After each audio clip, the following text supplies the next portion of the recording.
warahmatullahi wabarakatuh. Perkenalkan, nama saya Sri Jona dari Universitas Islam 45 Bekasi, jurusan Perbankan Syariah semester 6. Di video ini saya akan menjawab pertanyaan dari mata kuliah Nahwu Shoroh untuk memenuhi ujian akhir semester.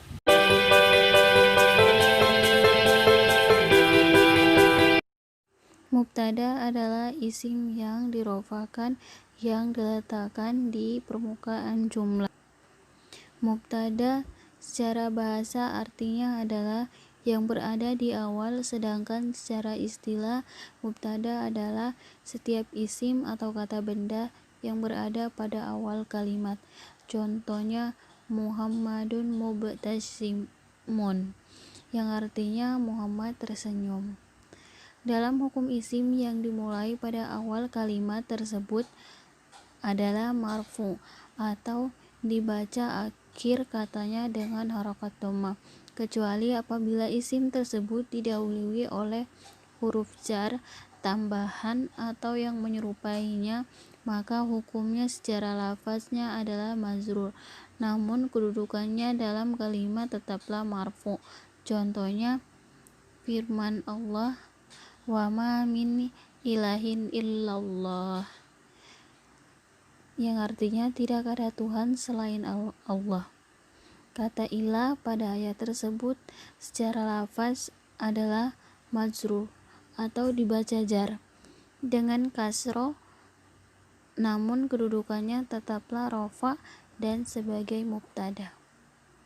Berikutnya adalah khobar, kata yang ditempatkan dalam jumlah untuk memaksimalkan makna mubtada. Dengan bahasa lain, khobar adalah bagian yang mengiringi mubtada untuk membentuk jumlah mufidah.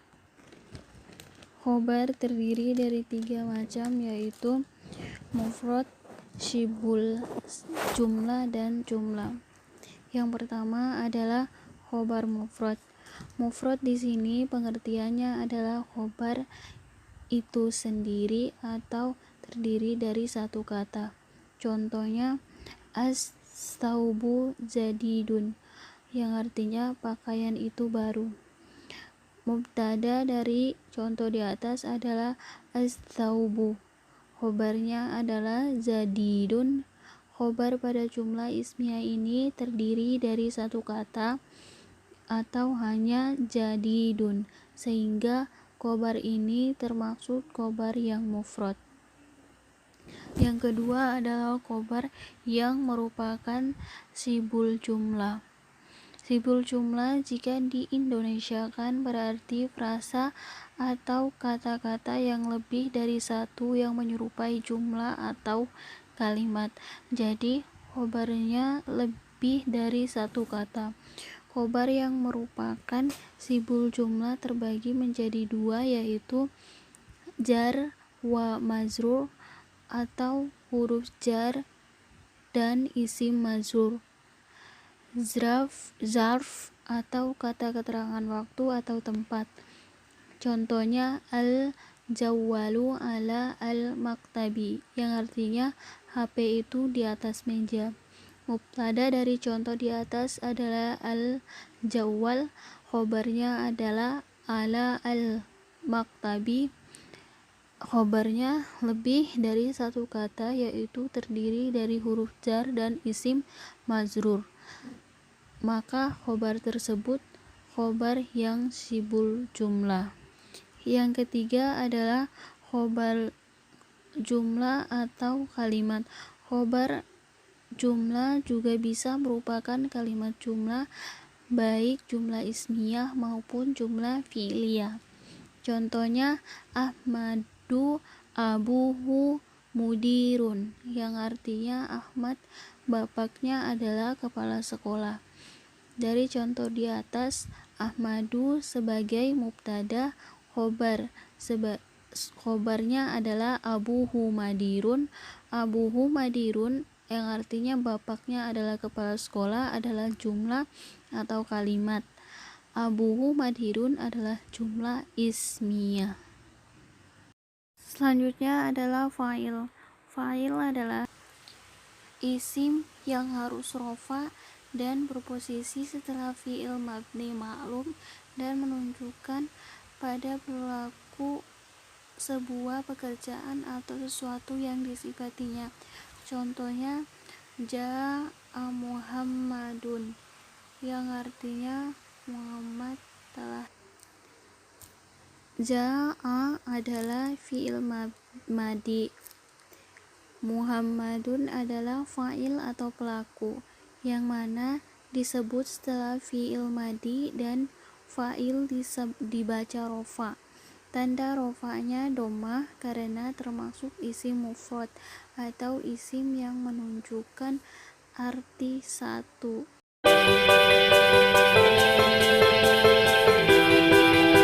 Maf'ul mutlak adalah isim atau kata benda yang dibaca nasab yang berada pada urutan yang ketiga dari tasrifanya fi'il.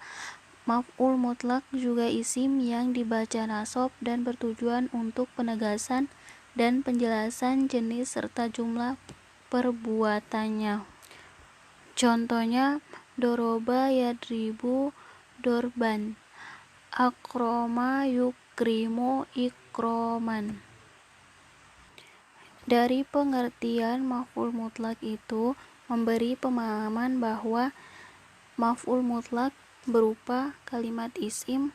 Maf'ul mutlak bertujuan untuk penegasan, penjelasan dari fi'il atau baik jenil maf'ul jumlah pekerjaannya, dibaca nasab dan dinisobkan oleh amil.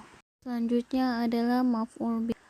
Maf'ul bi adalah isim mansub yang menunjukkan kepada orang-orang yang ditimpakan pekerjaan pelaku kepadanya dan bentuk pekerjaan tidak berubah karena adanya maf'ul. Contohnya kataba Ahmadar risalata. Contoh yang kedua yaftahul ustadzu baban. Contoh yang ketiga syariat Maryamul labana. Dari contoh di atas, ar-risalata baban al-labana kedudukannya sebagai maf'ul atau objek dan i'rabnya nasab. Tanda nasab ketiga kata tersebut ditandai dengan fathah di akhirnya.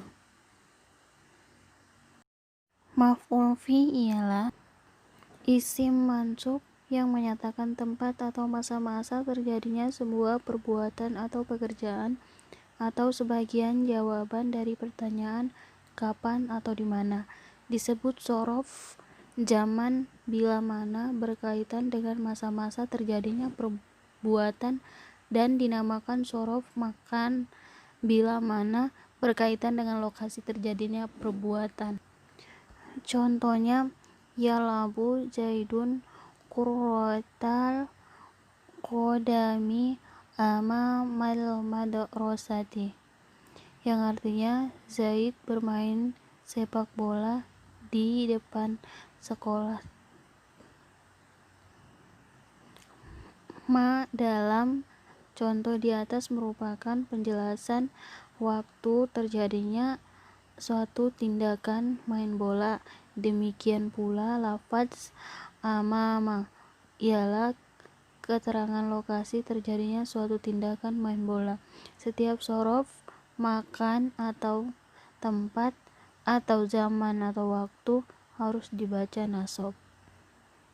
Maf'ul yazli adalah isim yang dibaca nasab yang bermanfaat untuk menyatakan sebab atau motif terjadinya perbuatan. Contohnya jalastu alal kursi ta'ban, yang artinya aku duduk di atas kursi karena lelah. Kata lelah adalah menjadi maf'ul yazli, hukumnya nasab dan tanda nasabnya adalah fathah. Maf'ul ma'ah merupakan isim mansub yang terletak sesudah huruf waw Akan tetapi waw itu tidak bermakna dan atau kata sambung, melainkan mempunyai makna bersama atau kebersamaan. Maka dari itulah maf'ul ma'ah pun disebut waw ma'iyah. Sampai-sampai waw ma'iyah pengertiannya sama saja dengan maf'ul ma'ah. Contoh syirtuwal jabala, yang artinya aku berjalan bareng burung. Kata al-jabala dibaca mansub dengan berharokat fathah sebab sebagai maf'ul ma'ah dan format isim mufrad.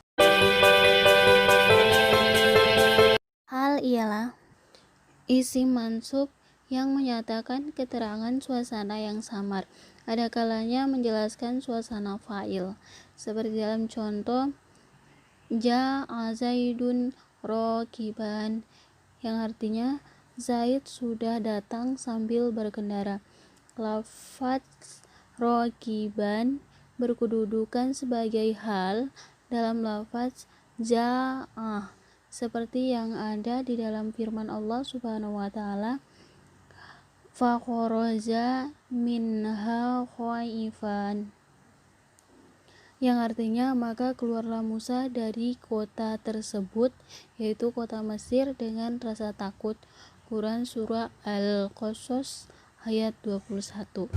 Lafaz khaifan berkedudukan sebagai hal dari fa'il lafaz kharaja yang menjelaskan suasana Musa masa-masa keluarnya. Tamyiz adalah sebuah kata atau lafaz yang dibaca mansub yang bermanfaat menjelaskan isim yang samar pada suatu kalimat. Berikut definisi dalam buku Jurumiyah. Artinya, tamyiz adalah isim yang dibaca nasab dan yang bermanfaat menjelaskan hal-hal yang samar pada suatu kalimat. Sedangkan definisi lain dari tamyiz dalam buku Nahwu Wadi merupakan kata isim yang kegunaannya menjelaskan maksud dari kata isim sebelumnya. Contohnya, ra'aitu arba'ata asyara, artinya saya menyaksikan 14. Contoh yang keduanya, ra'aitu arba'ata asyara ghanaman, artinya saya menyaksikan 14 kambing.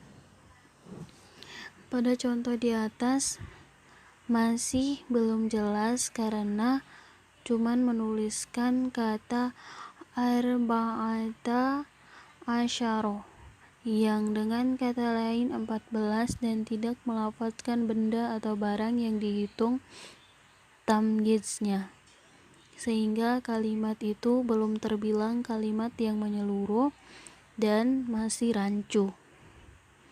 Kemudian pada misal kedua, hitungan angka arba'ata asyara ditambahkan dengan kata anama yang dengan kata lain kambing, maka kalimatnya pun menjadi sempurna dan dapat dipahami menjadi saya menyaksikan 14 kambing.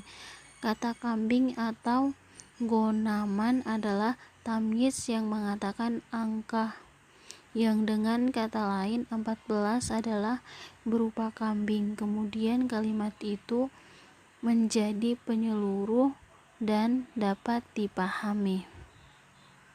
Istisna adalah pengecualian dengan adat ilah atau satu dari saudara ilah terhadap lafaz yang masuk dalam hukum lafaz sebelum ilah, baik pemasukan hukum tersebut kategori hakiki atau takdiri.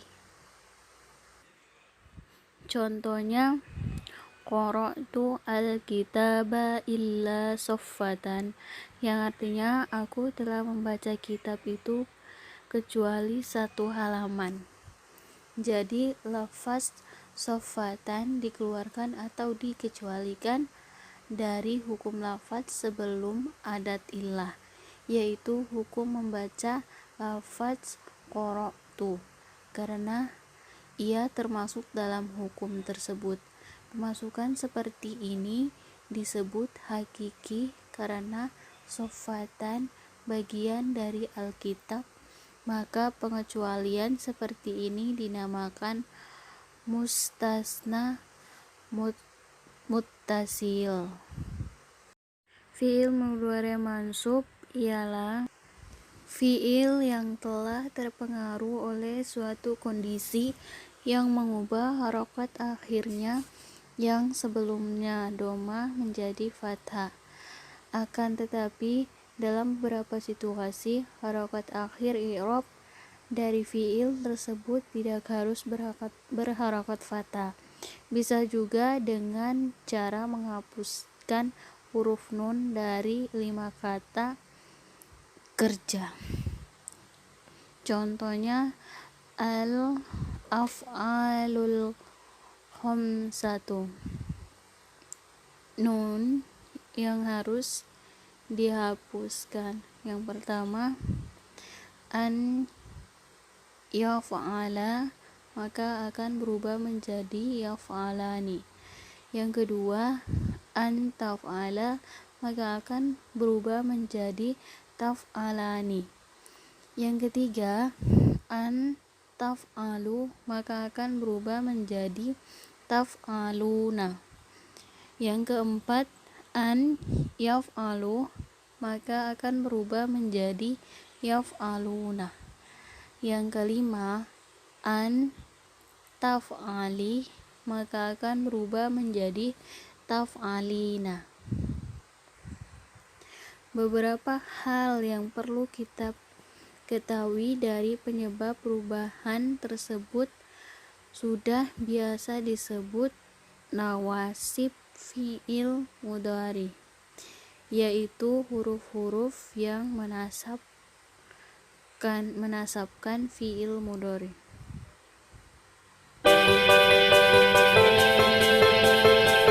Yang pertama adalah na'at. Na'at adalah isim yang menunjukkan sifat isim sebelumnya atau disebut man'ut. Na'at mengikuti man'utnya pada i'rab, bilangan, jenis, dan definitnya. Contohnya, hadza baitun kabirun, yang artinya ini rumah yang besar. Jadi man'utnya, na'at yang mengikuti man'utnya pada i'rab itu adalah kabirun, yang artinya yang besar.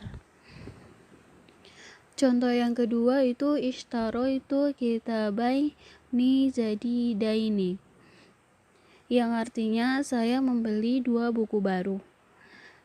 Dari contoh tersebut, na'at yang mengikuti man'ut i'rabnya itu adalah jadi daini, yang artinya baru. Contoh yang ketiga, ana minat tulabil muslimina, yang artinya saya termasuk mahasiswa muslim.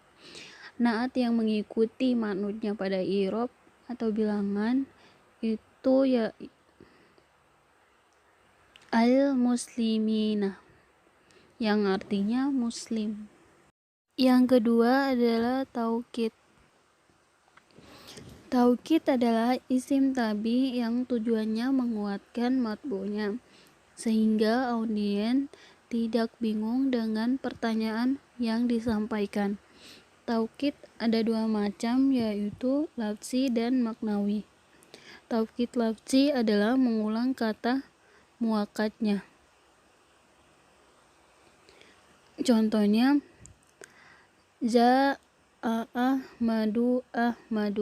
Jadi kata yang diulang pada contoh tersebut yaitu ahmadu, yang artinya Ahmad telah datang.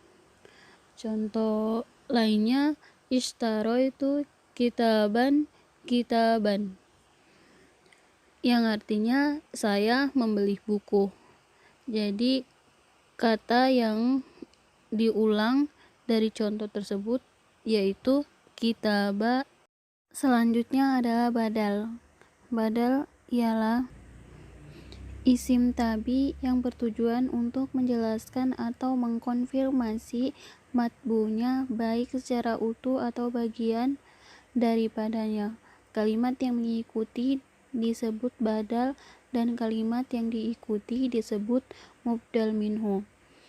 Badal terbagi menjadi 3 macam, yaitu badal mutabik, badal ba'du min kul, dan badal ihtimal.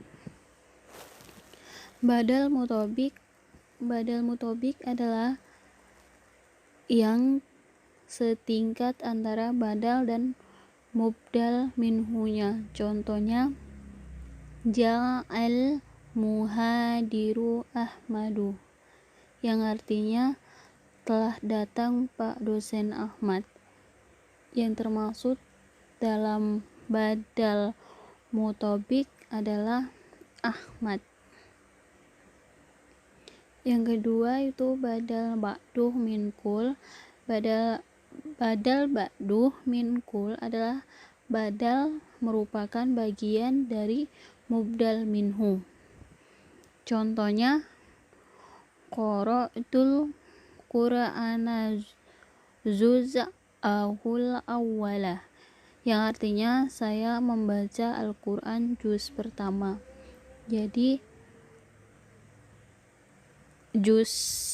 kata juz atau juz'ahu itu yang merupakan bagian dari badal minhunya, atau yang disebut badal ba'du min kul. Yang ketiga, badal istimal.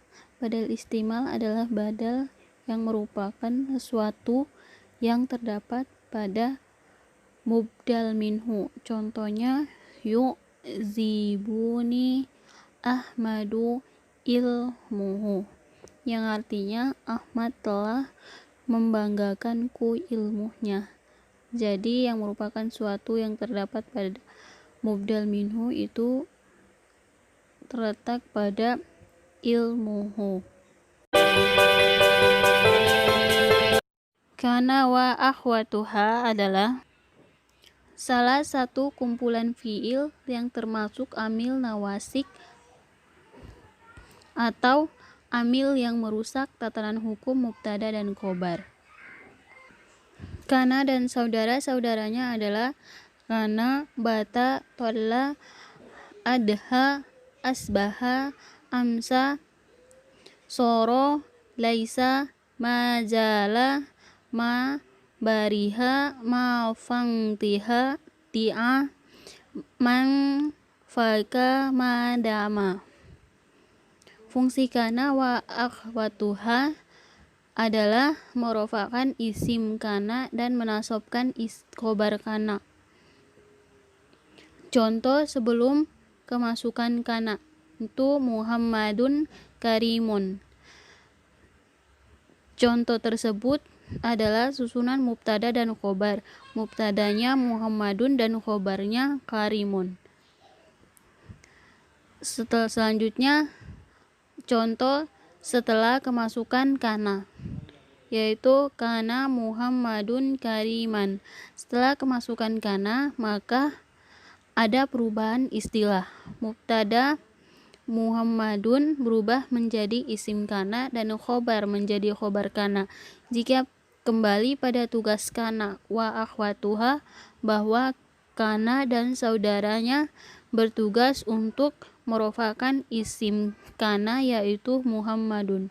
Tanda rofanya adalah domah dan menasobkan khobar kana yaitu kariman. Tanda nasobnya adalah fathah. Inna wa akhwatuha atau inna dan saudara-saudaranya ialah sekelompok huruf atau kata depan yang biasanya berada sebelum isim. Jika sebuah jumlah ismiyah atau kalimat yang tersusun dari mubtada dan khobar didahului oleh inna atau saudara-saudaranya, maka akan mengakibatkan mubtada menjadi mansub dan dinamakan isim inna, dan khobar tetap marfu dan dinamakan khobar inna. Seperti contohnya kalimat pertama, innallaha sami'un alimun, yang artinya Allah maha mendengar lagi maha mengetahui. Jadi lafaz Allah menjadi mubtada atau dibaca rofa, sedangkan lafaz sami'un menjadi khobar atau dibaca rofa.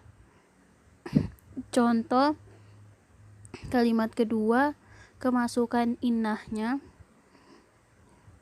yaitu innallah asami'un alim, yang artinya bahwasanya Allah maha mendengar lagi maha mengetahui. Lafaz Allah berubah menjadi isim innah dan dibaca nasab dengan fathah, sedangkan kata sami'un tetap dibaca rofa dan tanda doma karena sebagai khobar innah. Assalamualaikum warahmatullahi wabarakatuh. Terima kasih telah menonton video ini. Mohon maaf jika ada kesalahan. Jangan lupa like, subscribe, and share. Terima kasih.